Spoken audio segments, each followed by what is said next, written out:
Hi అండి, అందరూ బాగున్నారా? మేము బాగున్నాం. Welcome back to Srirekha talks.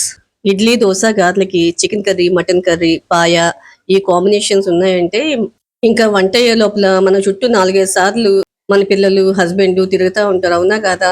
Curry ఎలా వచ్చిందని మనం టేస్ట్ చేసినా కూడా మన ఫ్యామిలీ మెంబర్స్ టేస్ట్ చేసి చెప్తే గానీ మనకి సాటిస్ఫాక్షన్ ఉండదు కదా! కొంచెం గ్రేవీ లాగా చేయమన్నారు. సో, గ్రేవీగా అప్పటికప్పుడు చెప్పారు కాబట్టి నేను ఈ విధంగా చేస్తున్నాను. 4, 5 బాదం పప్పులు, జీడిపప్పులు, half table spoon pumpkin seeds, కొంచెం ఎండు కొబ్బరి ముక్కలు ఒక గిన్నెలో వేసేసుకొని కొన్ని వాటర్ వేసుకొని 1 నిమిషం పాటు ఉడికించేసుకొని స్టవ్ ఆపేసి పక్కన పెట్టుకోవాలి. Already half KG chicken marinate చేసి పెట్టేసుకున్నాను. కొంచెం ఉప్పు, పసుపు, కారం, హాఫ్ టేబుల్ స్పూన్ అల్లం వెల్లుల్లి పేస్ట్, కొంచెం గరం మసాలా, కొంచెం మిరియాల పొడి, 3 టేబుల్ స్పూన్ కర్డ్ వేసి కొంచెం నిమ్మరసం కూడా వేసుకోవచ్చు. నేను వేయలేదు ఆ రోజు. ఇవన్నీ వేసి కలిపేసి 1 అవర్ పక్కన పెట్టేసుకున్నాను. కడాయి వేడెక్కే లోపల తరిగి పెట్టుకున్న 2 ఉల్లిపాయలు, 2 టమాటాలు, 3 పచ్చిమిరపకాయలు పేస్ట్ చేసేసుకొని కడాయిలో 3, 4 టేబుల్ స్పూన్లు ఆయిల్ వేసుకొని ఈ ప్యూరీ అందులో వేసేసుకొని 2 నిమిషాలు పచ్చివాసన పోయే వరకు మగ్గనివ్వాలి. నేను మ్యారినేట్ చేసేటప్పుడు అల్లం వెల్లుల్లి పేస్ట్ వేయడం మర్చిపోయాను. అందుకే ఇక్కడ వేశాను. నెక్స్ట్ మ్యారినేట్ చేసిన చికెన్ వేసేసుకొని 4-5 నిమిషాల పాటు లో ఫ్లేమ్‌లోనే ఉడకనివ్వాలి. మన ఇంటికి లంచ్‌కో, డిన్నర్‌కో బంధువులు గానీ, ఫ్రెండ్స్ గానీ వచ్చినప్పుడు ఇలాగా గ్రేవీ కర్రీ చేసుకున్నామంటే చాలా బావుంటుంది. టేస్టీగా ఉంటుంది. అంతేకాకుండా ఎక్కువ మంది ఉన్నప్పుడు గ్రేవీ కూడా ఎక్కువగానే కావాలి కదా!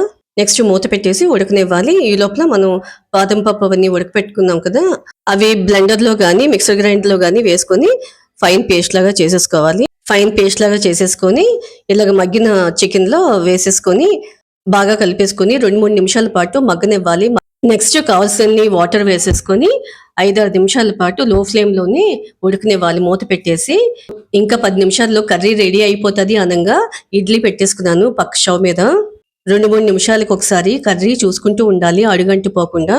నెక్స్ట్ ఉప్పు, కారం, మసాలా టేస్ట్ సరిపోయిందా లేదా అనేది చెక్ చేసుకొని రుచికి తగినంత యాడ్ చేసుకోవాలి. యాడ్ చేసేసుకున్న తర్వాత ఒక 2 నిమిషాల పాటు మూత పెట్టేసి ఉడకనిచ్చిన తర్వాత ముక్క ఉడికిందా లేదా అని చెక్ చేసుకొని కన్సిస్టెన్సీ కూడా చెక్ చేసుకొని స్టవ్ ఆపేసేయాలి. చికెన్ ఇంకొంచెం ఉడకాలనిపించింది నాకు. అందుకని చెప్పేసి నేను మళ్ళా మూత పెట్టేసి ఉడికించాను. 5 నిమిషాల పాటు ఉడికించిన తర్వాత ఈ కన్సిస్టెన్సీ సరిపోతుందని చెప్పి నేను స్టవ్ ఆపేసాను. సో, మీరు కూడాను మీకు కావాల్సినంత కన్సిస్టెన్సీలో చూసుకొని స్టవ్ ఆపేసి సర్వ్ చేసేసుకోవడమేనండి. ఇడ్లీ, దోస, గార్లిక్ అయితే ఈ కన్సిస్టెన్సీ బావుంటుంది. అన్నం, చపాతీ, పూరీలోకి ఈ కన్సిస్టెన్సీ సరిపోతుంది. పూరీలకు కూడా చాలా బావుంటుందండి. లేదంటే ఇంకా దగ్గరకు కావాలనుకుంటే ఇంకో 2 నిమిషాల పాటు ఉంచి దగ్గరైన తర్వాత స్టవ్ ఆపేసి సర్వ్ చేసేసుకోవడమేనండి. చాలా టేస్టీగా ఉంటుంది. మరి మీరు కూడా ఈ విధంగా ట్రై చేసి టేస్ట్ ఎలా ఉంది అనేది మీ ఫీడ్‌బ్యాక్ కామెంట్ బాక్స్‌లో షేర్ చేయడం మర్చిపోకండి.